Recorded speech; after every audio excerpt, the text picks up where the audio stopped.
तो जैसा मैंने बताया था ना कि जो फिजिकल प्रॉपर्टीज होती है मेटल्स नॉन मेटल्स की, है ना, मेटल्स नॉन मेटल की जो फिजिकल प्रॉपर्टीज है तो वो ज्यादा नहीं पूछी जाती, लेकिन जो एक्सेप्शन है वो पूछे जाते हैं। जैसे मैंने फिजिकल प्रॉपर्टीज में बताया था ना कि जो तुम्हारे मेटल्स होते हैं वो होते तो सॉलिड है ना, जिन्हें हम तोड़ नहीं सकते, जिन्हें हम ब्रेक डाउन नहीं कर सकते, लेकिन कुछ ऐसे मेटल्स होते थे जो तुम्हारे क्या होते थे, चाकू से भी कट जाते थे, जिन्हें हम क्या कहते थे, सोडियम और पोटेशियम, सोडियम एंड पोटेशियम और लिथियम। इस टाइप के ऐसे होते हैं, बहुत सॉफ्ट मेटल्स होते हैं, ठीक है, ये चाकू से भी कट जाते हैं। तो इन मेटल्स एक ये एक्सेप्शन हो गया।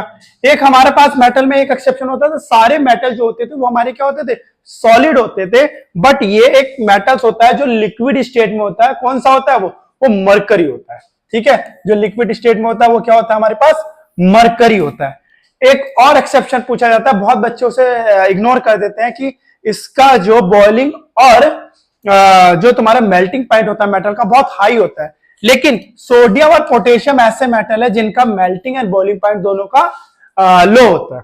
क्लियर भी बात यहां तक, ठीक है। एक तो ये मेटल्स में आ गया, और हमारे पास सेम ही नॉन मेटल के एक्सेप्शन भी होते हैं, नॉन मेटल के। अब नॉन मेटल के बारे में हमने क्या पढ़ा था कि ये ना तो कंडक्ट करते हैं इलेक्ट्रिसिटी को, ना ही ये हमारे पास सॉलिड होते हैं, और ना ही क्या होते हैं, इनके अंदर लस्ट्रस नहीं होता, मतलब ये इनके अंदर शाइनिंग नहीं होती, शाइनिंग पावर नहीं होती जैसे हमारे अंदर मेटल्स के अंदर होती है, जैसे गोल्ड में होती है ना, मेटल्स में, चांदी में होती है, इन सब चीजों में होती है। तो लेकिन जो नॉन मेटल होते हैं वो थोड़ा डल नेचर के होते हैं, थोड़ा डल होता है, ठीक है, नॉन लस्टर्स होते हैं, नॉट कंडक्ट इलेक्ट्रिसिटी होते हैं, नॉट हार्ड होते हैं। तो ये वाली चीज हमने पढ़ी थी। लेकिन नॉन मेटल में क्या एक्सेप्शन थे, सबसे पहले था हमारे पास ग्रेफाइट। ग्रेफाइट क्या है, ग्रेफाइट किसका है, ग्रेफाइट कार्बन का एलोट्रॉप्स है, लेकिन नॉन मेटल में आता है, और ये इलेक्ट्रिसिटी का बहुत अच्छा कंडक्टर कहा जाता है। This is a good conductor of electricity, good conductor of electricity. तो ये जितने भी तुम्हारे ड्राई सेल होते हैं उसके अंदर अगर तुम उसे फोड़ते हो, उसे खोलते हो, तो उसके अंदर ब्लैक ब्लैक टाइप का निकलता है, तो वो एक ग्रेफाइट होता है। और ये ग्रेफाइट कहां पर यूज होता है, तुमने देखा होगा पेंसिल में भी यूज होता है ग्रेफाइट का, ठीक है, पेंसिल की जो लीड्स होती हैं वो सारी क्या होती है, वो तुम्हारी ग्रेफाइट होती है, ठीक है। तो ग्रेफाइट क्या है, एक एक्सेप्शन है किसका, नॉन मेटल का, जो कि क्या करता है, कंडक्ट करता है इलेक्ट्रिसिटी को। क्लियर भी यहां तक बात, ठीक है। दूसरी चीज हुई हमारे पास सॉफ्ट और हार्ड की बात। जो नॉन मेटल हमने कहा था कि हथौड़े से भी, तो हथौड़े से अगर इसे मारते हैं तो ये मेलिएबल या डक्टाइल नहीं होते, ये क्या होते हैं, ब्रिटल हो जाते हैं, मतलब ये टूट जाते हैं। लेकिन हमारे पास एक डायमंड होता है, डायमंड किसका एलोट्रॉप्स है, ये भी कार्बन का एलोट्रॉप्स होता है, ये जो सबसे हार्ड होता है, ठीक है, जो नेचर में हार्ड होता है, ये हमारे पास क्या है, ये भी एक एक्सेप्शन होता है। क्लियर हुई बात यहां तक। तुमने पढ़ा था कि नॉन मेटल में सॉलिड और हमारे पास गैस में होते हैं, ठीक है, लेकिन एक ऐसा नॉन मेटल होता है जो लिक्विड स्टेट में होता है, कौन सा होता है, ब्रोमाइन, ठीक है, इसका नाम याद रखना, ब्रोमाइन। ब्रोमाइन एक ऐसा नॉन मेटल है जो लिक्विड फॉर्म में होता है। क्लियर, ब्रोमाइन एक ऐसा नॉन मेटल है जो लिक्विड फॉर्म में होता है, ठीक है। अब हमारे पास क्या होता है, मेटल तो ज्यादा होता है लेकिन नॉन मेटल कम होते हैं, लेकिन हमेशा ध्यान रखना नॉन मेटल का यूज सबसे ज्यादा होता है, ठीक है। लाइफ में हमेशा ध्यान रखना कि कार्बन का यूज सबसे ज्यादा होता है, ठीक है। कार्बन कहां से मिलता है हमें, एनिमल या प्लांट से मिलता है, ठीक है, एनिमल और प्लांट से भी मिलता है। तो एनिमल और प्लांट से जो मिलते हैं उन्हें ऑर्गेनिक कंपाउंड भी कहा जाता था, और कार्बन का यूज हमारी लाइफ में बहुत ज्यादा होता है, कार्बन का, ठीक है। फिर हमने कहा था लस्ट्रस, लस्ट्रस की बात की थी, तो आयोडीन एक ऐसा नॉन मेटल है जो कि शोइंग कर रहा है, जो क्या कर रहा है, शाइनिंग कर रहा है, सॉरी, शाइनिंग कर रहा है, ठीक है। आयोडीन एक ऐसा नॉन मेटल है जो कि क्या करता है, शाइन करता है, मतलब लस्टर होता है, डल नेचर का नहीं होता। तो ये भी एक एक्सेप्शन है यहां पर, ठीक है। तो ये कुछ एक्सेप्शन को याद रखते चलना कि क्या एक्सेप्शन है। क्लियर। तो और बाकी एक चीज और याद रखना कि उसमें मेलिएबल कौन सा अच्छा होता है, डक्टाइल कौन सा अच्छा होता है। तो ये सारे नॉन मेटल के बारे में याद रखेंगे, ठीक है। ये तो हमारी फिजिकल प्रॉपर्टीज मेटल और नॉन मेटल के बारे में। तो मेटल नॉन मेटल की फिजिकल प्रॉपर्टीज तो पढ़ के भी हो जाएगी, लेकिन एक्सेप्शन इंपॉर्टेंट है हमारे पास कि एक्सेप्शन कैसे होगी। क्लियर हुई बात यहां तक। ये हो गया हमारी फिजिकल प्रॉपर्टीज के बारे में बात। क्लियर। तो यहां तक फिजिकल प्रॉपर्टी में क्या तुम्हें याद रखना है, एक्सेप्शन याद रखने कि एक्सेप्शन क्या है, ठीक है। एक्सेप्शन क्या होना चाहिए, इंपॉर्टेंट वो है एक्सेप्शन क्या है। केमिस्ट्री सबसे ज्यादा क्या होती है, एक्सेप्शन पे बेस्ड होती है कि भाई सारी चीजें हो रही हैं लेकिन एक चीज नहीं हो रही, तो वो क्या है, हमारे पास एक्सेप्शन है। क्लियर।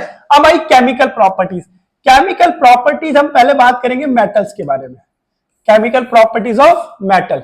केमिकल प्रॉपर्टीज का मतलब क्या है, जब हम किसी भी कंपाउंड को दूसरे कंपाउंड के साथ रिएक्शन कराते हैं तो क्या रिजल्ट मिलता है। जैसे तुम अपने घर में क्या कर रहे हो, खाना बना रहे हो, वो भी एक हमारी केमिकल प्रॉपर्टीज है। तो क्या कर रहे हो, एक से दूसरे में जब चेंज हो रहा है, ठीक है, फिर वो वापस चेंज ना होता हो, उसे क्या कहते हैं, केमिकल प्रॉपर्टीज। केमिकल प्रॉपर्टीज का मतलब पता है, फिजिकली नहीं केमिकली चेंज करना। फिजिकल प्रॉपर्टीज का मतलब पता है, उसके फिजिकल बारे में बताना, कैसा रंग ढूंसा कैसा। केमिकल प्रॉपर्टीज अभी उसके साथ किस तरह का बिहेवियर करता है। क्लियर।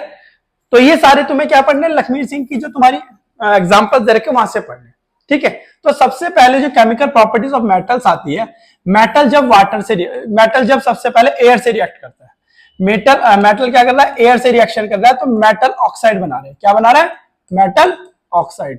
ठीक है, क्या बनाता है ये, मेटल ऑक्साइड। जब भी कोई मेटल रिएक्शन करता है, किससे, एयर से रिएक्शन करता है, तो मेटल ऑक्साइड बनाता है। क्या बनाता है, मेटल ऑक्साइड। तो ये सारी नोट डाउन करते चलना। ठीक है, ये क्या बनाता है, मेटल ऑक्साइड बनाता है। अच्छा, जब मेटल ऑक्सीजन के साथ रिएक्शन करेगा तो मेटल ऑक्साइड बनाएगा।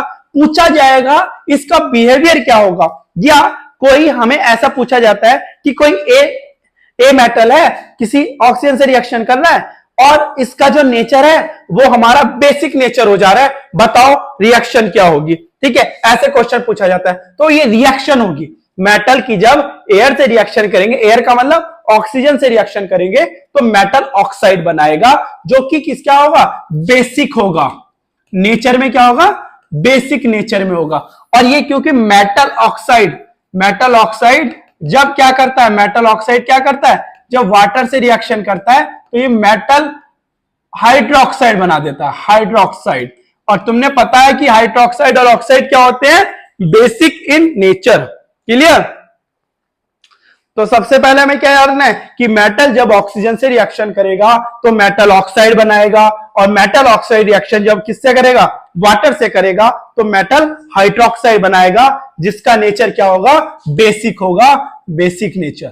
ठीक है। और ये अगर बेसिक नेचर है तो क्या करेगा, ये ब्लू लिटमस को रेड करेगा, रेड लिटमस को ब्लू करेगा, बताओ।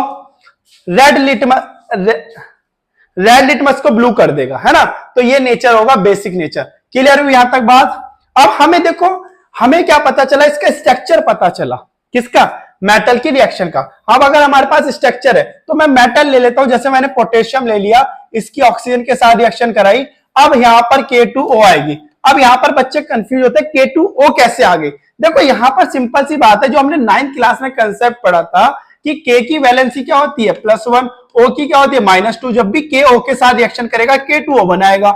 क्लियर, K2O बनाएगा। अब इसे बैलेंस कर दो, भाई ये 2K है तो यहां पर 2K हो गया। ऑक्सीजन कितने हैं, 2, यहां पर 2 है, लेकिन यहां पर तो एक ही है, तो हमारे पास क्या हो गया, 4 हो गया। तो यहां पर क्या होगा, 2 की जगह क्या आ जाएगा, यहां पर 4 आ जाएगा। तो ये हमारी बैलेंस इक्वेशन होगी, बैलेंस होगी ना, हाँ, 4K + O2 = K2O।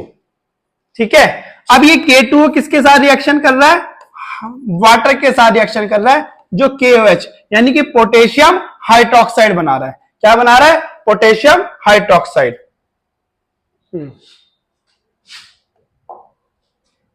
Potassium hydroxide KOH यानी कि 2KOH बना दिया। ठीक है। तो इसमें हमने क्या पढ़ा, जब भी कोई मेटल वाटर एयर से रिएक्शन करता है तो मेटल ऑक्साइड, और ये मेटल ऑक्साइड जब वाटर से रिएक्शन करता है तो मेटल हाइड्रोक्साइड बनाता है। क्लियर हुई क्या यहां तक बात, जिसका नेचर क्या होगा, बेसिक नेचर होगा। क्लियर। ऐसी सम क्या करेंगे, हमने सोडियम के साथ ले लिया, सोडियम के साथ ऑक्सीजन लेंगे तो क्या बनाएगा, Na2O बनाएगा। अब ये Na2O क्या करेगा, वाटर के साथ रिएक्शन करेगा तो क्या बनाएगा, NaOH बनाएगा। 2NaOH हुआ, यहां पर 4Na हुआ, यहां पर 2Na2 हुआ। क्लियर बात, हाँ, Na + O2। क्लियर है। तो Na2O बनाएगा, जो सोडियम हाइड्रोक्साइड होगा, और ये बेसिक नेचर होगा। और ये वाले हमारे बेसिक नेचर क्या कहलाते थे, एल्कलीज, जो वाटर में सॉल्यूबल हो जाते हैं, जो वाटर में क्या हो जाते थे, सॉल्यूबल हो जाते थे। और जो वाटर में सॉल्यूबल हो जाते हैं इन बेस को क्या कहते हैं, हम क्या कहते हैं, एल्कली, एल्कलीज कहते थे ना। एसिड बेस सॉल्ट में पड़ा होगा, एल्कलीज कहते थे उन्हें, हम क्या कहते थे, एल्कलीज कहते थे। ठीक है। तो जो हमारे वाटर में सॉल्युबल हो जाते हैं बेस, उन्हें हम क्या कहते हैं, एल्कलीज कहते हैं। ठीक है, क्लियर यहां तक बात। चलो भाई, ये तो भी हमारी बात जब हम किसी को ऑक्सीजन के साथ रिएक्शन कर रहे हैं। चलो, तो ये हमारे पास मेटल ऑक्साइड मिला, लेकिन कुछ मेटल ऑक्साइड ऐसे होते हैं जो हमारे एसिड और बेस से भी रिएक्शन करते हैं, जो हमारे एसिड और बेस दोनों से रिएक्शन करते हैं, उन्हें हम कहते हैं एम्फोथोरिक ऑक्साइड। बहुत बार पूछा जाता है एम्फोथोरिक ऑक्साइड क्या है।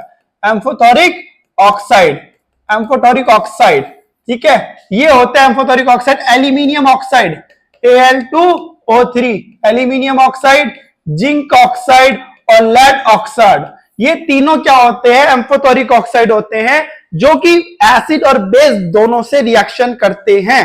ठीक है, ध्यान रखना, पूछा क्वेश्चन ये जाएगा व्हाट इज द एम्फोथोरिक ऑक्साइड, तो which metal oxide, which metal oxide they can react with वो acid and as well as base। Clear बात, क्या करते हैं, एसिड और बेस दोनों से रिएक्शन करते हैं, उससे हम क्या कहते हैं, एम्फोथोरिक ऑक्साइड कहते हैं। क्लियर यहां तक बात। चलो भाई, यहां तक बात क्लियर हुई। अब इनकी हम रिएक्शन कराएंगे। देखो, इनकी रिएक्शन बहुत इंपॉर्टेंट है, क्योंकि हर एक चैप्टर में मिलेगी तुम्हें, एसिड बेस सॉल्ट में मिलेगी, फर्स्ट चैप्टर में ये वाली रिएक्शन मिलेगी, और हमारे फोर्थ चैप्टर में भी कुछ ना कुछ इससे रिलेटेड इक्वेशन मिलेगी। तो सबसे पहले हम एल्यूमिनियम को बनाते हैं, ऑक्सीजन के साथ रिएक्शन कराते हैं। तो ये बनना चाहिए Al2O3। Al2O3 पता है क्यों बना, क्योंकि एल्यूमिनियम के क्या है, 3 होते हैं आयंस, और ऑक्सीजन के 2 होते हैं, तो आपस में मिलकर क्या बना है, Al2O3। ठीक है, अब यहां पर ऑक्सीजन कितने हैं, 2, लेकिन यहां पर 3 और है, तो अगर मुझे ये करना है तो 2, तो 3 2 जा 6 हो गया, अब यहां पर तो 2 2 जा 4 हो गया, तो हमारी बैलेंस हो गई इक्वेशन Al2O3। अब ये Al2O3, हाँ, Al2O3, एल्यूमिनियम की क्या होती है, +3 होती है, ऑक्सीजन की क्या होती है, -2 होती है। जब ये वैलेंसी यहां पर क्रॉस करेगी तो क्या बनाएगी, Al2O3 तो बनाएगी, 9th क्लास में पढ़ा होगा। ठीक है, तो हमेशा हमारे पास क्या होना चाहिए, आयंस होने चाहिए। तो ये मुझे इसलिए याद है क्योंकि मेरे पास आयंस है, मुझे आयंस याद है, तो इसलिए मैं इक्वेशन को ढंग से बना पाता हूं। ठीक है, अब Al2O3 की अगर मैं किसके साथ रिएक्शन करा देता हूं, HCl के साथ रिएक्शन करा देता हूं, क्योंकि एक एसिड है, तो क्या बनाएगा, AlCl3, AlCl3 बनाएगा, और साथ में क्या बनाएगा, H2O बनाएगा, H2O बनाएगा, तो 3H2O बना, यस 3H2O बना। तो Al, अब इसे बैलेंस करो, देखो यहां पर H2 कितने हैं, 6, और यहां पर क्या है, एक ही है, तो 3HCl, यहां पर क्या हो गया, 2, और यहां पर तो ऑलरेडी 2 है, तो हो गई हमारी बैलेंस इक्वेशन। तो एल्यूमिनियम क्लोराइड बनाएगा जब ये एसिड से रिएक्शन करेगा। अब जब यही रिएक्शन किससे होगी, इसकी बेस, NaOH बेस, तो हम यहां पर क्या कर रहे हैं, जो हार्ड बेस है, जो स्ट्रॉन्ग बेस और स्ट्रॉन्ग एसिड थे उनके साथ बनाया, तो ये बनाएगा क्या, NaAlO2, NaAlO2, इसे कहते हैं सोडियम एल्यूमिनेट। क्या कहते हैं, सोडियम एल्यूमिनेट। क्लियर बात, sodium aluminate plus H2O, sodium aluminate, ये याद रखना, सोडियम एल्यूमिनेट, इसका क्या नाम है, sodium aluminate, NaAlO2, sodium aluminate. Clear बात, हाँ, तो ये बनाएगा सोडियम एल्यूमिनेट। जब भी हमारी क्या होगी, एम्फोथोरिक ऑक्साइड, यानी कि हमारे इनके साथ रिएक्शन होगी, तो सबसे पहले एल्यूमिनियम किसके साथ कर रहा है, HCl के साथ कर रहा है, एल्यूमिनियम क्लोराइड, और एल्यूमिनियम ऑक्साइड जब NaOH के साथ कर रहा है तो सोडियम एल्यूमिनेट बना रहा है। तो ये रिएक्शन बहुत इंपॉर्टेंट है। ठीक है, इन्हें नोट डाउन करते रहना रिएक्शंस को, ये सारी रिएक्शन पढ़ पढ़ के याद करनी पड़ेगी, लिख लिख के याद करनी पड़ेगी, तो ये नोट डाउन जरूर करते रहना। ठीक है, ऐसे मत छोड़ देना देख के, ठीक है ना, देखने से कुछ नहीं होगा, नोट डाउन करते रहो, और जिनका नाम याद नहीं है उनका नाम भी लिखते रहो। ठीक है, याद अभी के अभी हो जाएगी, 15 मिनट देखनी है बस इक्वेशन, इसके बाद, इस लेक्चर के बाद 15 मिनट तुम्हें इक्वेशन देखनी है सिर्फ। ठीक है, अपना आप याद हो जाएगी इक्वेशन, सिर्फ तुम अपना देखते रहो और लिखते रहो, जो सिखा रहे हैं लिखते रहो, और यहां पर इनके नाम नोट डाउन करते रहो, क्या नाम बता रहे हैं। ठीक है, सोडियम एल्यूमिनेट। क्लियर, हाँ, नेक्स्ट चलते हैं हम जिंक के साथ। अब पहले Zn प्लस O2 मिलके क्या बना, ZnO, ZnO बनेगा, क्योंकि Zn की +2 होती है, ऑक्सीजन की -2, तो दोनों क्रॉस करके ZnO बनाते हैं। तो यहां पर क्या हो जाएगा 2ZnO, तो यहां पर भी क्या आएगा 2Zn आ जाएगा। अब ये ZnO रिएक्शन करेगा HCl के साथ जब, तो ये बनाएगा ZnCl2 plus H2O plus ZnCl2 plus H2O। तो क्या बनाया इसने, जिंक क्लोराइड। क्या बनाया इसने, जिंक क्लोराइड। जब हमने किसके साथ रिएक्शन कराई, एसिड के साथ रिएक्शन कराई, तो इसने क्या बनाया, जिंक क्लोराइड। क्या बनाया इसने, जिंक क्लोराइड। अब यही ZnO किसके साथ रिएक्शन करेगा, किसी बेस यानी कि NaOH के साथ रिएक्शन करा देते हैं, तो ये बनाएगा Na2ZnO2 Na2ZnO2 Na2ZnO2 Na2ZnO2। ये बना हमारे पास रिएक्शन। तो इसका नाम क्या है, sodium zincate. Sodium zincate ZINKAT zincate, zincate, sodium zincate बनाएगा। ये क्या बनाएगा, सोडियम जिंकेट। जिंकेट ये वाला आयंस का नाम है, ZnO2 को कहा जाता है जिंकेट। ठीक है, तुम्हारे में ये आयंस नहीं पढ़ा होगा तुमने, लेकिन जिंकेट की वैलेंसी क्या होती है, 2 होती है, ये ध्यान रखना। ठीक है, जिंकेट की वैलेंसी 2 है, इसलिए क्या बनाए Na2ZnO2 सोडियम जिंकेट। क्लियर, ये रिएक्शन भी बहुत इंपॉर्टेंट है। ठीक है, ये तो हमने पढ़ी एम्फोटेरिक ऑक्साइड की रिएक्शन। तुम्हारे कोर्स में Zn और Al2 वाली है, Pb वाली नहीं, लेकिन फिर भी एक बार याद रख लो कि एम्फोटेरिक ऑक्साइड कभी, क्योंकि कंपिटेंसी बेस्ड क्वेश्चन है आएंगे, तो कभी कभी पूछ ले जाएगा कि इसके अलावा कौन सा है। अगर तो तुम याद क्या रखोगे, PbO लेड ऑक्साइड। क्लियर हुई यहां तक बात। तो यहां पर हमने क्या पढ़ा, केमिकल प्रॉपर्टी में सबसे पहले ऑक्सीजन के साथ रिएक्शन क्या होती है, फिर वो ऑक्साइड रिएक्शन वाटर के साथ रख करके क्या बनाता है, फिर उसके बाद हमने क्या पढ़ा कि एम्फोटेरिक ऑक्साइड क्या है, और एम्फोटेरिक ऑक्साइड एसिड और बेस के साथ मिलके कौन सी रिएक्शन देते हैं। क्लियर, अब हम बात करेंगे वाटर के साथ रिएक्शन। किसके साथ, वाटर के साथ रिएक्शन। अब यहां पर वाटर 3 तरह के होंगे। कौन कौन से वाटर, एक तो कोल्ड वाटर होगा, यहां पर कोल्ड वाटर का फॉर्मूला यही होगा। एक हमारे पास हॉट वाटर होगा, हॉट वाटर का फॉर्मूला यही होगा। एक हमारे पास स्टीम होगा, स्टीम का भी फॉर्मूला यही होगा। बस किसमें फर्क है, टेम्परेचर में फर्क है। अब ये टेम्परेचर अकॉर्डिंग टू मेटल, क्योंकि हर मेटल का बिहेवियर एक जैसा नहीं है। कोई एक्सोथर्मिक रिएक्शन प्रोड्यूस करता है, ठीक है, जब भी वो वाटर के साथ रिएक्शन करता है। अब ये बताओ, अगर मैंने किसी मेटल, कोई एक्सोथर्मिक वाला रिएक्शन है जो एग्रेसिव है ज्यादा, ठीक है, अगर मैंने उस मेटल को किसी गर्म पानी में डाल दिया, तो क्या वो और एग्रेसिव नहीं होगा, हो जाएगा। जब वो और एग्रेसिव हो जाएगा, तो भाई क्या पता वहां पर एक्सोथर्मिक आग लग जाए। तो इसलिए उन मेटल को क्या करते हैं, हम उसी के अकॉर्डिंगली लगते हैं। तो उस वाटर को, उस वाले मेटल को हम कोल्ड वाटर के साथ रिएक्शंस कराएंगे। ठीक है, ठीक है, कोल्ड वाटर के साथ रिएक्शन कराएंगे। पोटेशियम पहले आता है, सोडियम Ca। ये तीनों मेटल ऐसे होते हैं जो हमारे कोल्ड वाटर के साथ रिएक्शन करेंगे। और जब भी कभी मेटल वाटर के साथ, चाहे कोल्ड वाटर हो चाहे हॉट वाटर हो, तो हमेशा मेटल ऑक्साइड और हाइड्रोजन गैस प्रोड्यूस करेगा। मेटल ऑक्साइड और हाइड्रोजन गैस। और जब यही स्टीम के साथ, अगर इसके साथ क्या हो, स्टीम के साथ कोई मेटल बनाता है, तो ये मेटल ऑक्साइड प्रोड्यूस करता है। क्या करता है, मेटल ऑक्साइड प्रोड्यूस करता है, plus hydrogen gas, plus hydrogen gas. ठीक है, मेटल ऑक्साइड और हाइड्रोजन गैस। शायद मैं उल्टा बोल गया, मेटल हाइड्रोक्साइड वाटर के साथ करेगा और मेटल, मेटल हाइड्रोक्साइड के साथ मेटल ऑक्साइड। अच्छा, दोनों लिखा तो सही था, ऊपर वाला लिख दिया मैंने। मेटल हाइड्रोक्साइड बनाएगा जब ये वाटर के साथ रिएक्शन करेगा, जब स्टीम के साथ तो मेटल ऑक्साइड। ठीक है, ये ध्यान रखना। मैं उल्टे ऊपर हाइड्रोक्साइड लिखना था, मैंने ऑक्साइड लिख दिया। ठीक है, जब मेटल वाटर के साथ जब रिएक्शन करेगा तो क्या बनाएगा, मेटल हाइड्रोक्साइड। मेटल जब स्टीम के साथ करेगा तो मेटल ऑक्साइड बनेगा। क्लियर, तो ये नोट डाउन करो कि 3 तरह के हमें चीज लेनी है, हॉट वाटर, कोल्ड वाटर और स्टीम लेनी है। तीनों का फॉर्मूला सेम है, बस टेम्परेचर का फर्क होगा। क्लियर, यहां तक लिखो। मैं 1 मिनट आया अभी। हाँ, तो हम बात कर रहे हैं किसकी, मेटल जब वाटर के साथ रिएक्शंस कर रहा है। ठीक है, ये सब चीजें को कॉपी हो गई। ठीक है, तो अब हम इसके हिसाब से चलेंगे। देखो हमने क्या कहा, कि पोटेशियम, सोडियम और कैल्शियम ये हमारे क्या करेंगे, कोल्ड वाटर के साथ रिएक्शन करेंगे।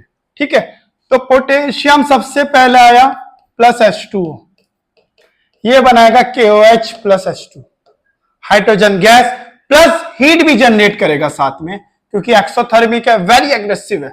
ठीक है, H2H, तो यहां पर क्या करेंगे, बैलेंस, तो ये क्या हो जाएगा 2KOH, अगर यहां पर रख देते तो 2H2 हो जाएगा। ठीक है, यहां पर 2K प्लस 2H2O बनेगा, क्या 2K plus H2O 2KOH। Same sodium के साथ हो जाएगा H2O, ये बनाएगा NaOH प्लस हाइड्रोजन गैस, तो यहां भी क्या होगा 2H2O 2Na और 2NaOH। क्लियर बात यहां तक। अब ये क्या करते हैं, यहां पर देखो पूछा जाता है कि ये क्यों करता है, क्योंकि ये वेरी एग्रेसिव होते हैं, ये इतने एग्रेसिव होते हैं कि कोल्ड वाटर के करने के बाद भी ये हीट प्रोड्यूस कर रहे हैं। ठीक है, इसलिए देखा होगा कि तुम्हें कहा जाता है सोडियम और पोटेशियम को हमेशा केरोसिन ऑयल में रखा जाता है, केरोसिन ऑयल में रखा जाता है, क्योंकि अगर ये ऑक्सीजन के भी कांटेक्ट में आ गए तो एकदम जल जाएंगे ये। ठीक है, पानी में तो एकदम पूरी ये रिएक्शन कर देते हैं और हीट भी प्रोड्यूस करते हैं हाइड्रोजन गैस के साथ। ठीक है, तो ये हमारे पास क्या होंगे, जब हम KOH, और इसमें क्या होगा, जब ये रखेंगे तो बबल्स आएंगे, तो वो जो बबल्स होंगे वो हाइड्रोजन गैस के बबल्स होंगे। ठीक है, और हाइड्रोजन गैस कौन सी साउंड करती है, पॉप की साउंड करती है। तुमने एसिड बेस सॉल्ट में पढ़ा होगा, पढ़ा था ना, पॉप साउंड करती है हाइड्रोजन गैस, करती है हाइड्रोजन गैस पॉप साउंड या नहीं।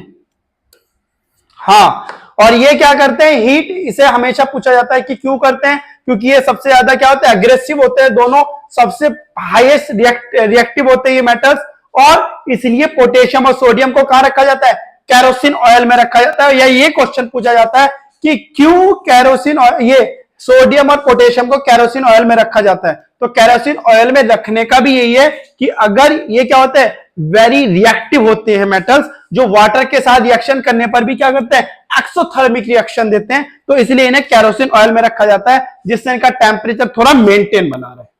क्लियर, तो यहां तक हो गया। अब Ca भी हमारे पास क्या करेगा, वाटर से रिएक्शन करेगा, वाटर से CaOH का ट्वाइस बनाएगा प्लस हाइड्रोजन गैस।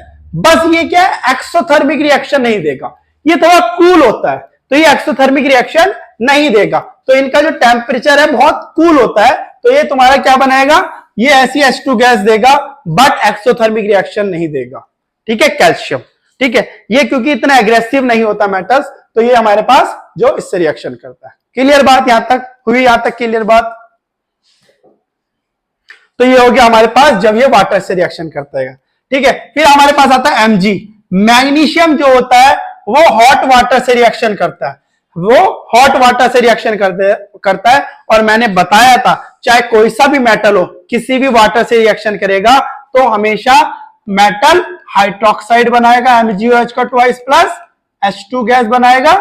ठीक है, ये बनाया H2 गैस, और यही मैग्नीशियम स्टीम से भी रिएक्शन करता है, स्टीम से रिएक्शन करके क्या बनाता है, ये metal oxide plus hydrogen gas.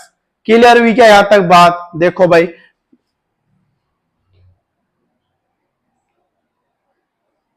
तो मेटल, ये मैग्नीशियम एक ऐसा मेटल है जो स्टीम और हॉट वाटर दोनों से रिएक्शन करता है, जो स्टीम और वाटर दोनों से रिएक्शन करता है, और हमें क्या देता है, मेटल हाइड्रोक्साइड और मेटल ऑक्साइड। क्लियर हुई क्या यहां तक बात, इसे नोट डाउन किया सबने, सबको नोट डाउन किया। कौन सी, ये वाली रिएक्शन, Ca वाली, ये वाली, या Mg, ये हॉट वाटर से हुई है, ये नहीं, ये स्टीम से हुई है। हाँ, बस ध्यान यही रखना है कि स्टीम से कौन सी होगी और हॉट वाटर से कौन सी होगी। तो हॉट वाटर से अगर करेंगे तो क्या बनाएगा, मैग्नीशियम हाइड्रोक्साइड, और अगर हमारे पास स्टीम से करेंगे तो बनाएगा मेटल ऑक्साइड। ठीक है, तो हमारे पास ये हुआ, तो वाटर से रिएक्शन करने के बाद क्या बना, हाइड्रोक्साइड, और इसके साथ स्टीम के साथ रिएक्शन करने पर मेटल ऑक्साइड। क्लियर यहां तक बात। तो ये हमारे पास कौन करता है कि एक Mg एक ऐसा होता है जो हमारे पास दोनों से रिएक्शन करता है, हॉट से भी और स्टीम से भी। अब आगे के जितने भी मेटल्स आए उन्होंने ना तो हॉट वाटर से रिएक्शन करना है ना ही कोल्ड वाटर से रिएक्शन करना है, उन्हें सबको रिएक्शन किससे करेंगे, स्टीम से रिएक्शन करेंगे, क्योंकि वो थोड़े हाईली होते हैं। ठीक है, जैसे हमारे पास क्या आ गया, Fe आयरन। आयरन क्या होता है, बहुत हीट देनी पड़ती है, बहुत स्टीम देनी पड़ती है। तो जब ये वाटर से, ये स्टीम से रिएक्शन करता है तो Fe3O4 बनाता है। क्या बनाता है, Fe3O4। Fe3O4 बनाएगा, ये अकेला ऐसा है जो Fe3O4 बनाता है। और इस वाले का नाम लिख लेना, फेरस फेरिक ऑक्साइड। हाँ, फेरस फेरिक ऑक्साइड, ये क्या बनाएगा, ferrous ferric oxide. Iron second third oxide भी कहा जाता है, और इसे ही कहा जाता है क्या, red hot iron. Red hot iron, ठीक है, स्टीम से रिएक्शन करता है। इसके आगे ऊपर लिख लेना स्टीम, स्टीम लिख लेना इसके ऊपर। ठीक है, ये क्या होता है, रेड हॉट आयरन से, ठीक है, तो इसे क्या कहते हैं हम, स्टीम।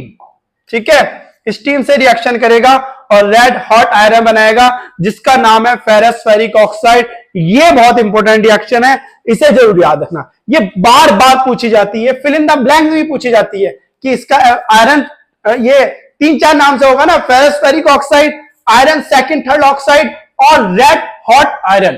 ठीक है, इन तीनों के नाम से पूछा जा सकता है इसे।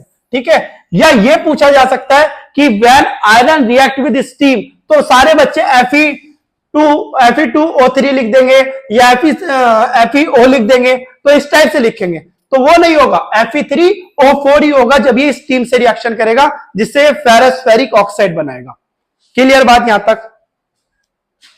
चलो भाई, अब देखो कुछ मेटल्स ऐसे होते हैं जो ना तो वाटर से रिएक्शन करते हैं ना स्टीम से रिएक्शन करते हैं, जो ना तो वाटर से रिएक्शन करेंगे ना स्टीम से रिएक्शन करेंगे। ठीक है, उन मेटल्स को तुम यूज भी करते हो, ज्वेलरी में यूज करते हो। तो कौन कौन से होते हैं, खान वो हमारे बर्तनों में यूज होते हैं, जितने भी हमारे घर में वो होता है। जैसे हमारे पास क्या होता, सिल्वर, गोल्ड, प्लेटिनियम, कॉपर, ये 3-4-5 ऐसे होते हैं जो हमारे ना तो वाटर से रिएक्शन करेंगे और ना ही ये स्टीम से रिएक्शन करेंगे। और तुमने देखा भी होगा, ज्यादातर बच्चे पूछते हैं कि यार स्टीम से तो, सर ये वाटर से तो रिएक्शन कर जाते हैं क्योंकि ब्लैक पड़ जाती है चांदी, ऐसा होता है ना क्वेश्चन। या हमारे पास जो वो होता है, सोना होता है, वो क्या होता है, ब्लैक पड़ जाता है, वो उससे नहीं पड़ रहा वाटर से, पॉल्यूशन। ठीक है, तो जब जैसे तुम अपने बॉडी में जब वो पहन रहे हो तो तुम्हारी बॉडी में ऑयल भी निकल रहा है, ऑयल है ना, फैट ऑयल।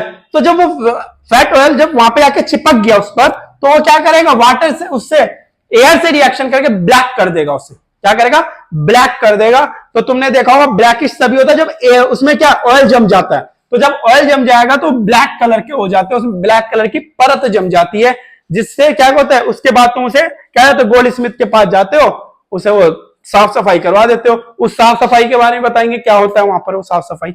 ठीक है, तो गोल्ड स्मिथ क्या करता है, ऊपर की परत को निकाल देता है और वो सीधा क्या हो जाती है, अच्छी सोने की बन जाती है, चमकदार बन जाती है, लस्ट्रस बन जाती है पूरी। ठीक है, बट यहां पर क्या होगा, ये वाटर से रिएक्शन कभी नहीं करेंगे, स्टीम से रिएक्शन कभी नहीं करेंगे। अगर वाटर और स्टीम से रिएक्शन करते तो जैसे ही तुम पानी डालते सब रिएक्शन करके उड़ जाते हैं, है ना। तो गोल्ड पहनने का फायदा नहीं होता, सिल्वर पहनने का फायदा नहीं होता।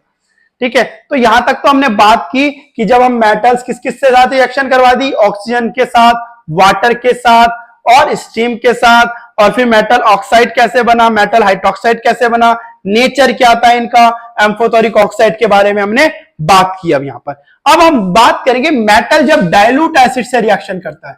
मेटल जब डाइल्यूट एसिड से रिएक्शन करता है, डाइल्यूट एसिड, डाइल्यूट एसिड में तीनों आएंगे, HCl आएगा, HNO3 आएगा और H2SO4 आएगा। ठीक है, इन तीनों से अगर ये रिएक्शंस करेगा तो ये क्या बनाएगा, ये बनाएगा, देखो मेटल एसिड, जो भी मेटल सॉल्ट बनेगा तुम्हारा, मेटल सॉल्ट प्लस वाटर या हाइड्रोजन गैस, ये हाइड्रोजन गैस प्रोड्यूस करेगा। ठीक है, जब भी कोई मेटल किसी डाइल्यूट एसिड से रिएक्शन करता है तो क्या करता है, metal salt plus hydrogen gas. Clear बात यहां तक? ये हमारा स्ट्रक्चर था कि जब मेटल डाइल्यूट एसिड के साथ रिएक्शन करेगा तो metal salt plus hydrogen gas produce करेगा। ठीक है, तो सबसे पहले हम एग्जांपल ले लेते हैं। देखो इसे नोट डाउन कर लेना। मेटल ये तुम्हारा क्या स्ट्रक्चर है छोटा सा, ठीक है। मेटल ले लो, पोटेशियम ले लो, सोडियम ले लो, कैल्शियम ले लो, ठीक है, मैग्नीशियम ले लो, और क्या ले लो, कोई भी ले लो, लेड ले लो और Cu ले लो, ठीक है। जब ये क्या करेगा, HCl के साथ रिएक्शन करेंगे, HCl के साथ रिएक्शन करेंगे, HCl के साथ रिएक्शन करेंगे, डाइल्यूट है सब, HCl के साथ रिएक्शन करेंगे, HCl के साथ रिएक्शन करेंगे, तो ये बनाएगा KCl प्लस हाइड्रोजन गैस, तो 2KCl हो जाएगा, 2K प्लस HCl। ऐसे ये बनाएगा NaCl प्लस हाइड्रोजन गैस, तो यहाँ पर 2 आएगा, यहाँ 2, ये भी 2। ये क्या बनाएगा, CaCl2 plus H2 gas, CaCl2 हो गया, 2HCl हो गया, MgCl2 प्लस H2 गैस बन गया। यहाँ पर क्या बनेगा, PbCl2 प्लस हाइड्रोजन गैस, और इसके आगे क्या होगा, CuHCl क्या बनाएगा, CuHCl क्या बनाना चाहिए, no reaction, no reaction. Why, because मैंने पढ़ाया था कि जब भी तुम्हारी क्या है कि रिएक्टिविटी सीरीज क्या है, कैटिना ने कार मांगी, अल्टो, जैन, सेंट्रो, फिर भी हाई, क्यू, मिली, सिल्वर, ऑडी, ठीक है। तो भाई जितने भी हाइड्रोजन से ऊपर वाले हैं ये डाइल्यूट एसिड रिएक्शन करेंगे, लेकिन जितने भी हाइड्रोजन से नीचे वाले हैं नो रिएक्शन, इसकी रिएक्टिविटी हाइड्रोजन से भी कम है। इसलिए जब भी कभी ऐसी रिएक्शन बार बार पूछी जाती है टेस्ट में, एग्जाम में, Cu प्लस HCl, बच्चे लिख के आ जाते हैं CuCl2 प्लस H2, नहीं लिखना, ये हाइड्रोजन से नीचे है रिएक्टिविटी सीरीज में, तो ये इसे डिस्प्लेस नहीं करेगी, ठीक है। इसलिए यहां पर CuCl2 ना होके क्या बनेगा, नो रिएक्शन। क्लियर भी बात यहां तक, नो रिएक्शन बनेगा, ठीक है। तो ये मेटल ऑक्साइड की सारी नोट डाउन करो, ये सारी रिएक्शन, ये क्यों नहीं बना, यहां पर एक बार पूछा जाता है, बताओ। Mg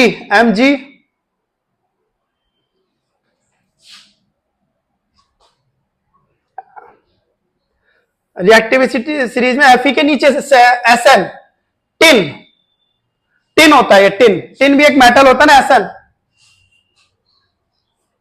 ये टिन होता है, हाँ, सेंट्रोइड, ठीक है।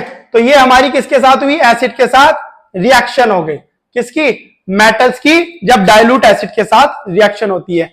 सेम रिएक्शन तुम्हारी H2SO4 के साथ होगी, किसके साथ, H2SO4 के साथ। H2SO4 क्या है, सल्फ्यूरिक एसिड, तो ये नोट डाउन कर लो, और इसके साथ तुम सल्फ्यूरिक एसिड की भी रिएक्शन बना सकते हो, तो वहां पर क्या बनेगा, मेटल सल्फेट। जैसे यहां पर क्या बने, मेटल क्लोराइड बने सारे, तो वहां पर क्या बनेंगे, मेटल सल्फेट बनेंगे, वहां पर क्या बनेंगे, मेटल सल्फेट। क्लियर बात, यहां पर मेटल सल्फेट बनेंगे। बनाओ इन रिएक्शनों को,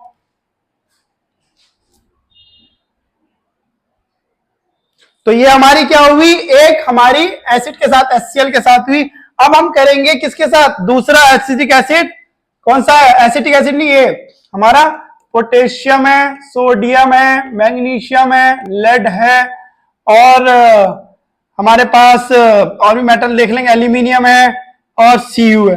जब इनकी H2SO4, ये भी हम डाइल्यूट ले रहे हैं, क्या ले रहे हैं, dilute, H2SO4 plus H2SO4 plus H2SO4 plus H2SO4 plus H2SO4, इनके साथ जब रिएक्शन कराएंगे ये बनेगा K2SO4 plus H2, K2SO4 plus H2, क्योंकि सल्फेट क्या होता है, दो वैलेंसी होती है सल्फेट की, और ये क्या बनाएगा, K2SO4 प्लस H2।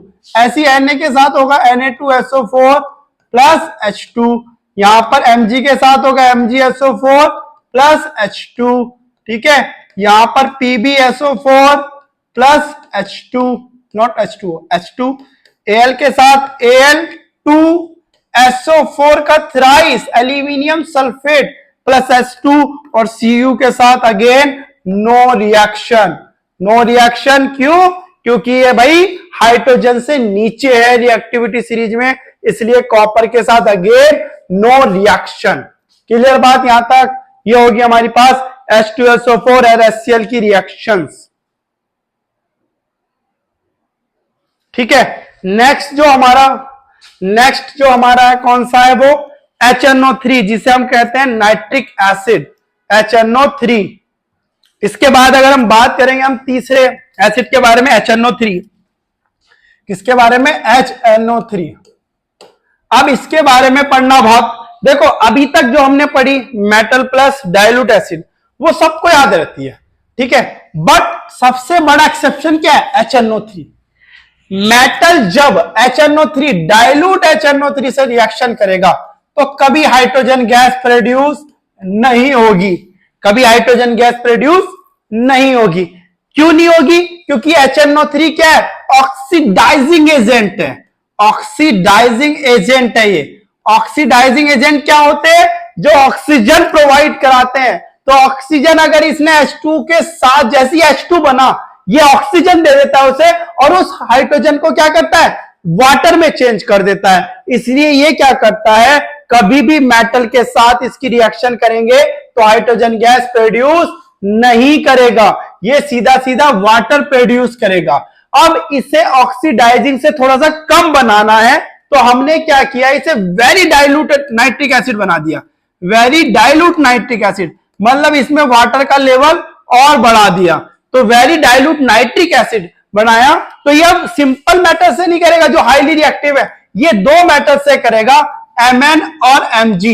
Mn और Mg, Mn क्या होता है, मैंगनीज, और Mg होता है मैग्नीशियम। ये इन दो मेटल से रिएक्शन करेगा, जो रिएक्टिविटी सीरीज में तो नहीं होंगे, लेकिन बहुत कम रिएक्टिव मेटल्स होते हैं ये, ठीक है, इतने रिएक्टिव मेटल नहीं होते। और इसे क्या करते हैं, वेरी डाइल्यूट HNO3 इसलिए बनाया जाता है कि इसकी ऑक्सीडाइजिंग की जो प्रॉपर्टीज है वो थोड़ी बहुत कम हो जाती है, ठीक है। इसलिए क्या करेगा, ये इससे क्या करेगा, हाइड्रोजन गैस प्रोड्यूस करेगा, उसमें वाटर में चेंज नहीं करेगा।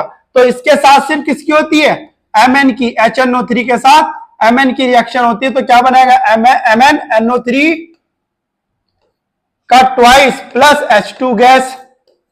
Mg के साथ जब रिएक्शन करेगा, MgNO3 का, Mg मैंगनीज और मैग्नीशियम, यस, Mg और Mn के साथ रिएक्शन करेगा तो ये हाइड्रोजन गैस। तो ये बहुत कम रिएक्टिव होते हैं, तो इसलिए मैग्नीशियम और मैंगनीज के साथ ही ये रिएक्शन करता है, कौन, HNO3, ठीक है। और इसके साथ वेरी डाइल्यूट नाइट्रिक एसिड होता है, वेरी डाइल्यूट नाइट्रिक एसिड, ठीक है, मैंगनीज और मैग्नीशियम के साथ, दोनों के साथ रिएक्शन करके हाइड्रोजन गैस प्रोड्यूस करेगा। क्लियर हुई यहां तक बात। तो ये इनकी मेन प्रॉपर्टीज थी, किसकी, हमारी, किसकी, मेटल्स की, ठीक है। अब इसमें एक टॉपिक और है, एक्वारीजिया। पहले यहां तक नोट डाउन किया,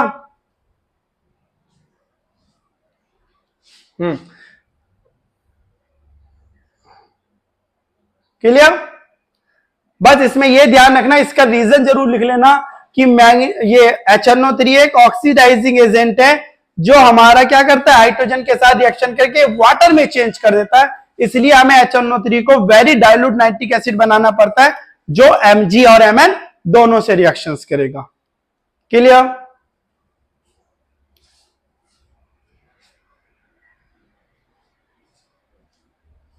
ठीक है, इसमें एक टॉपिक और है, एक्वारीजिया।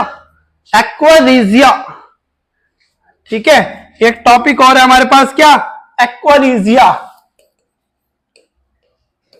एक्वारीजिया बार बार एक नंबर में पूछा जाता है, इसे भी।